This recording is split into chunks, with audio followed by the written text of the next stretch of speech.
सिंह जी इसी गांव वाली से 251 रुपए सम्मानित कर रहे हैं और 100 रुपए श्री नेत्रपाल सिंह ग्राम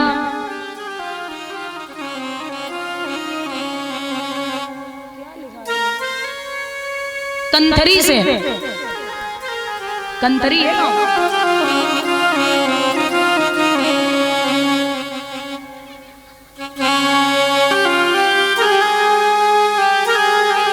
और ये 100 रुपए हिमांशु यादव सनौफ श्री करू मातिया ट्रैक्टर वाले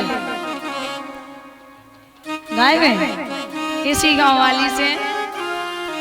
और ये 501 रुपए रिंकू भैया माधव ट्रांसपोर्ट कंपनी 79 से 501 रुपए से सम्मानित कर रहे हैं। और ये 100 रुपए श्री मुकेश यादव जी और 50-50 रुपए से समस्त स्टाफ को सम्मानित कर रहे हैं इसी गांव वाली से। और हमारे परम श्रद्धेय परम सम्माननीय श्री मुकेश यादव जी उनके सुपुत्र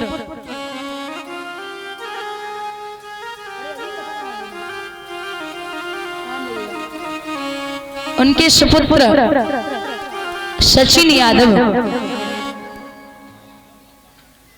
और जो ये फूलों से सम्मानित किया है सचिन यादव,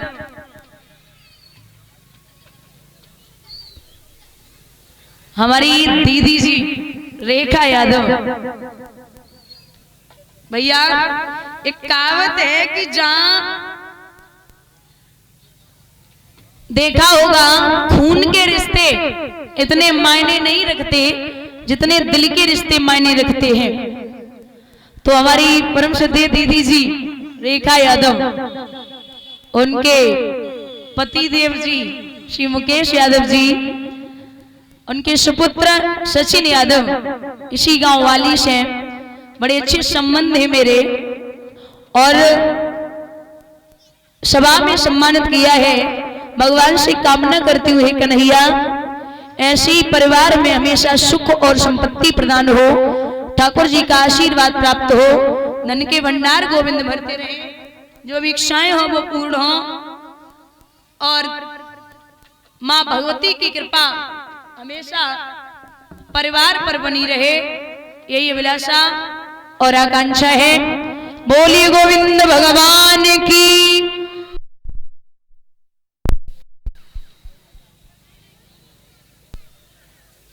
भैया भगवान अपना कलंक छुटाने के लिए चले तो बुजुर्गों ध्यान देना, क्या देखा है? प्रसेन मरा पड़ा, घोड़ा मरा पड़ा, जामवंत की कुटिया के सामने पहुंचे तो एक सिंह मरा पड़ा है। भगवान ने जवानों से कहा कि काम करिए, अगर हम 27 दिन तक लौट के ना आए तो समझ लेना कि मेरे प्रभु लौटने वाले नहीं है। अंदर पहुंचे तो क्या देखा है भगवान ने? अंदर था एक विशाल भवन जिसमें थी ललना पड़ी हुई और उस ललना के ही पलने में वो सुंदर मणि थी पड़ी हुई। कन्या एकाएक चीख पड़ी, कन्या की मां भी रोने लगी। अब जामवंत के सब में कछुआता पाई होने लगी। भगवान में और जामवंत में युद्ध हुआ। दादा 27 दिन तक युद्ध चला। 28वें दिन जब घुटने जमीन पे आ गए तो समझ लिया कि मेरे भगवान ने अवतार ले लिया। ये त्रेता युग की बात है, जब भगवान राम के हाथों रावण का उद्धार हुआ तो जामवंत से भगवान ने पूछी है, ये बताइए जामवंत जी, रावण तो मारे गए लेकिन आपके हाथों की खुजली मिटी या नहीं मिटी? तो बोले महाराज रावण तो मर गए लेकिन हमारे हाथन की खुजली नहीं मिटी। भगवान बोले चिंता ना करो, मैं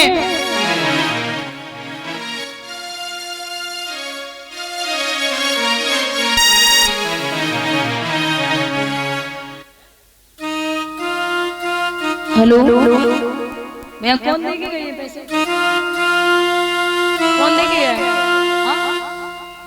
पैसे कौन देके गया?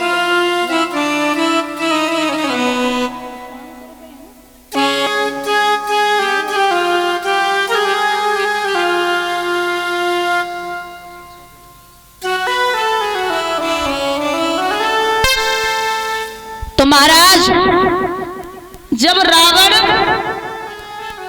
मारे गए, बोले हमारे हाथों की खुजली नहीं मिटी। भगवान बोले जाओ, मैं द्वापर में तुम्हारे हाथों की खुजली मिटा दूंगा। 27 दिन तक युद्ध चलेगा। 28वें दिन जब घुटने जमीन पे आ जाए तो समझ लेना मेरे भगवान ने अवतार ले लिया। जामवंत बोले अब क्या मारी डालोगे, छोड़ दीजिए।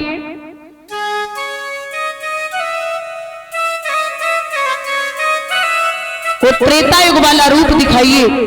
तो भगवान ने त्रेता युग वाला रूप दिखाया और वो मणि जामवंत ने भगवान राम को जब देखा, पुनः अपने रूप में आए हैं कृष्ण, वो मणि भगवान कन्हैया को दी है और अपनी बेटी जामवंती की शादी भगवान के साथ में कर दी। ये मणि लेकर के सत्राजित को वापस दी तो सत्राजित शर्म की वजह से नहीं निकल रहा है। सत्राजित ने कुछ दिन बाद वो मणि जो है वो पकड़ा दी है भगवान कन्हैया को और अपनी बेटी सत्यभामा की शादी भगवान के साथ में कर दी। कितने विवाह हो गए? कितने विवाह हो गए? सुन रहे हो कुछ? नहीं सुन रहे? अच्छा, पहला विवाह रुक्मिणी के साथ में, दूसरा विवाह जामवंती के साथ में, तीसरा विवाह सत्यभामा के साथ में, चौथा विवाह कालिंद्री के साथ में, पांचवा विवाह उज्जैन देश के राजा थे बिंद, इनकी लड़की का नाम था मित्रविंदा। भगवान बावले कितने हो गए? 5। छठवां विवाह कौशल देश के राजा थे, इन्होंने ये प्रण किया था जो एक ही बार में 7 बैलों को नाथेगा उसी के साथ मेरी बेटी का विवाह होगा। भगवान के अलावा कोई नहीं था।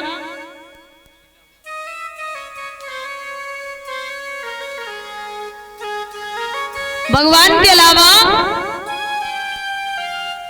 कोई नहीं था। भगवान ने 7 के एक साथ नाथ डाली है, उसे भी ले आए। कितने हो गए? कितने हो गए? 6। 7वां विवाह मध्य प्रदेश के राजा थे, उनकी बिटिया को नाम तो लक्ष्मणा। भगवान बावले 7। 8वां विवाह भगवान कृष्ण की बुआ कीर्ति, उनकी बिटिया को नाम तो भद्रा। भगवान बावले 8।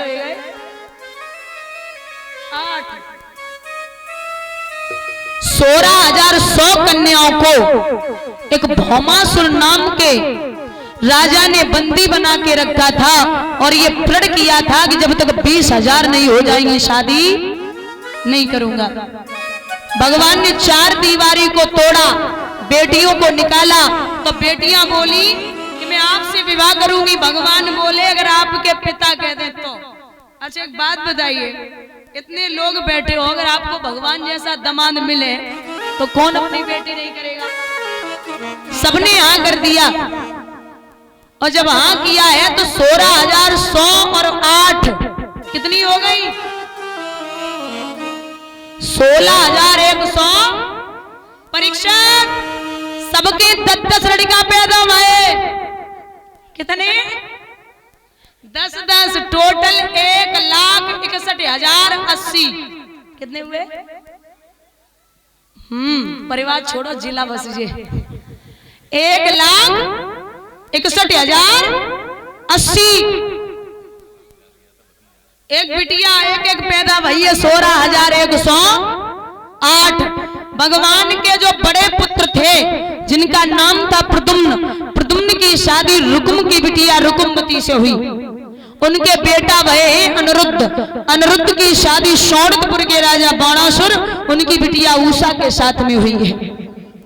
भगवान का इतना बड़ा परिवार था, तब भी कन्हैया योगी राजकृष्ण ही कहलाए हैं।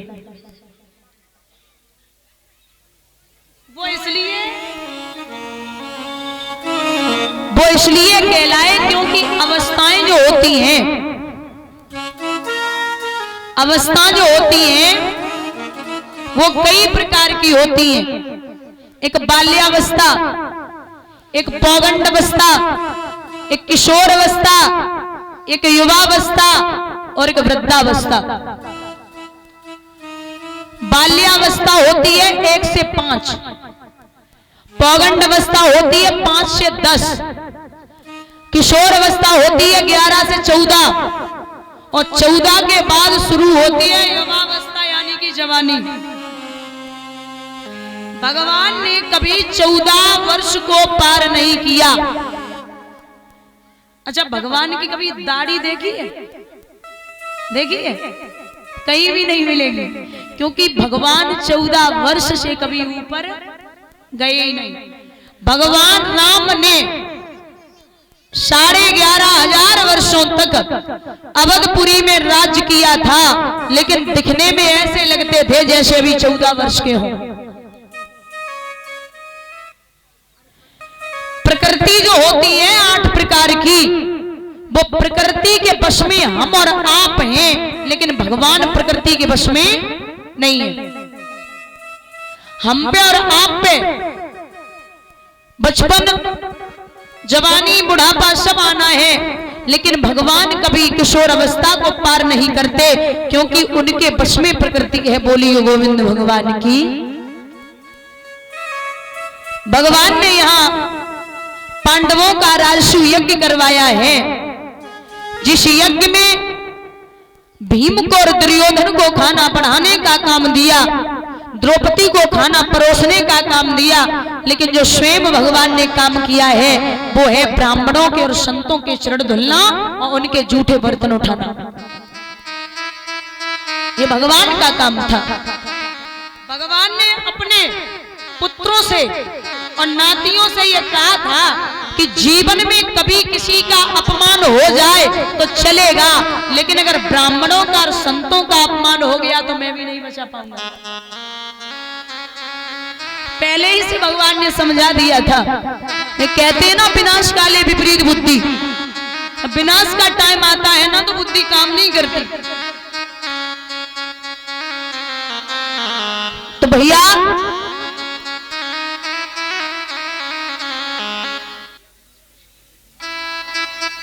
इस प्रकार से मां भगवान ने यज्ञ पूर्ण करवाया और ये 100 रुपए से सम्मानित कर रहे हैं सुखबीर भैया अमामई से, 100 रुपए सीलू भैया उसी गांव वाली से, 200 रुपए विपिन भैया अतराजपुर से,